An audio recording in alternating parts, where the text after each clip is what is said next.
الرحیم ان اللہ مع الصابرین صدق اللہ مولانا العظیم و صدق رسولہ النبی الکریم ونحن علی ذلک من الشاہدین والشاکرین والحمد للہ رب العالمین ببرکاتہ ان اللہ وملائکتہ یصلون علی النبی یا ایھا الذین آمنوا صلوا علیہ وسلموا تسلیما اللهم صل علی سیدنا مولانا محمد وعلی آل سیدنا مولانا محمد وبارک وسلم علیہ.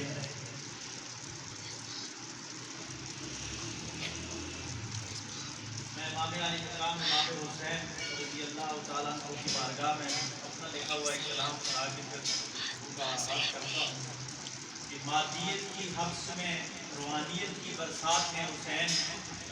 مادیت کی حبس میں روحانیت کی برسات ہے حسین. ظلمتوں کے راج میں حریت کے اتوالے ہیں حسین. طویل شب بیدود میں چراغ سر ہے حسین. اقتدار کی کشمکش میں اقتدار کی کشمکش میں سائے دار ہے حسین. کوفیوں کی بے وفائی میں کوفیوں کی بے وفائی میں وفا کا نور ہے حسین. امویوں کی ملوکیت میں خلافت کے پہریدار ہیں حسین. نفس و طاغوت کے یلغار میں رب کا نشان ہے حسین. نفس و طاغوت کے یلغار میں رب کا نشان ہے حسین. انانیت کے شرک میں وحدانیت کے علم بردار ہے حسین. انانیت کے شرک میں وحدانیت کے علم بردار ہے حسین. اسلام کی حقانیت یعنی اسلامی فلاحی ریاست کے معمار ہیں حسین. یاسر آج بھی امت کی نجات کا پیغام ہے حسین. یاسر آج بھی امت کی نجات کا پیغام ہے حسین. اگر یہ قوم تھام لے مفتی سے فکر حسین. حمد و ثنا کے بعد نہایت عزتوں کے لائق معزز سامعین خصوص عالم نبی فاضل جلیل ترجمان اہل سنت حضرت علامہ مولانا قاری جہانگیر احمد رضوی صاحب برکات قاریہ علامہ قاری آصف چشتی صاحب مسجد اعضاء کی کمیٹی کے جتنے بھی ارکان یہاں پر تشریف فرما ہیں اور اسٹیج کی زینت حضرات سعادات اکرام اور معزز علاقہ کے مائدین. آج ہم امام علی مقام امام حسین رضی اللہ تعالیٰ عنہ کی بارگاہ میں خراج عقیدت پیش کرنے کے لیے یہاں جمع ہوئے ہیں. روایتی طور پر امام علی مقام کی شہادت ہر سال بڑے جوش کو احتشام کے ساتھ مناتے ہیں. لیکن اگر فکر حسین کو لکھا جائے تو حضور علیہ السلام کی وہ حدیث کہ حضور علیہ السلام نے فرمایا کہ میں حسین سے ہوں اور حسین مجھ سے ہے. بہت بڑی گہری بات ہے کہ حسین کا تو ثابت ہوتا ہے کہ حضور علیہ السلام سے ہیں, لیکن حضور علیہ السلام کا یہ فرمانا کہ میں حسین سے ہوں یہ ہماجیتی ایک فکرہ ایک جملہ ہے اور انسانیت رہتی دنیا تک اس کے اوپر اگر تحقیق کرتی چلی جائے تو یہ بات کبھی ختم نہ ہوگا.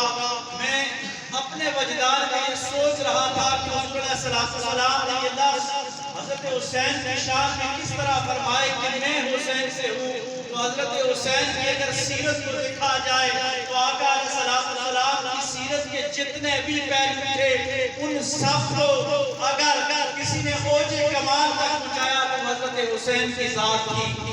اور اسی اوج کمال میں سے صرف ایک کا تذکرہ میں آج کے ان مخصوص حالات کے تناظر میں کرنا چاہ رہا ہوں. معزز سامعین, آپ تاریخ پہ نظر اٹھا کے دیکھیے کہ کربلا کے اندر یہ حق و باطل کا مارکا ہوا, لیکن میں نے تاریخ نکالنے کی کوشش کی ہے کہ مجھے کسی جگہ پہ امام علی مقام نے یزید لعین کی فوج کے ساتھ گفتگو کرتے ہوئے کوئی بازاری جملہ امام علی مقام کی زبان پہ نظر نہیں آتا. آج ہم اس چیز کو بھول گئے ہیں کہ جو حسینی ہوتے ہیں وہ اپنی زبان کی حفاظت کیا کرتے ہیں.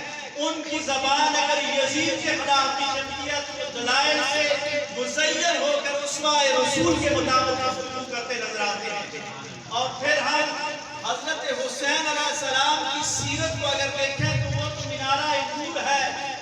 معزز سامعین ایک منٹ کے لیے اگر اس کو سوچئے گا فکری انداز کے ساتھ کہ ہم میں سے کسی کا خاندان سارا شہید ہو جائے اور اس کے بعد مقابلہ جب واپس شام سے ہوتا ہوا تو مظالم مسلحین کے برداشت کرتا ہوا جب مدینہ میں پہنچتا ہے تو کیا پورے عالم اسلام کے حسین کے چاہنے والے اتنے نہیں تھے کہ امام زین العابدین پھر ایک فوج جمع کرتے اور خدائی فورس تیار کر کے امویوں کے خلاف میدان عمل میں آ جاتے لیکن یہاں وہ خوبصورت نکتہ حضرت حسین کی اولاد نے ہمیں سکھایا ہے کہ یہ حضور علیہ السلام کی سیرت کا وہ نکتہ ہے کہ کہاں ہتھیار اٹھایا جاتا ہے اور کہاں اسلام کی نشان ثانیہ کے لیے اسلام کی سربلندی کے لیے ہتھیار رکھ دیے جاتے ہیں۔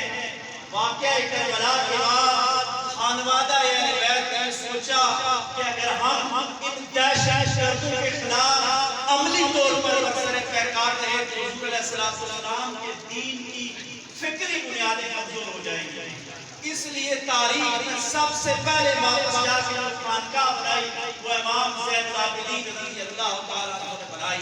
انہوں نے مدینہ میں بیٹھ کر وہ چڑھائی کرنے والے لشکر نہیں تیار کیے بلکہ تطہیر باطن کا وہ کام کیا کہ یزیدیت کو ایسی شکست دی کہ دنیا کے چاروں دریاؤں میں حسین کا پرچم بلند ہو گیا اور وہ فکری علم تھا کہ یزید کا پرچم سر نہ گیا، ورنہ اگر وہ چاہتے حکومت کو لے کے لشکر کی صورت میں بھی یزید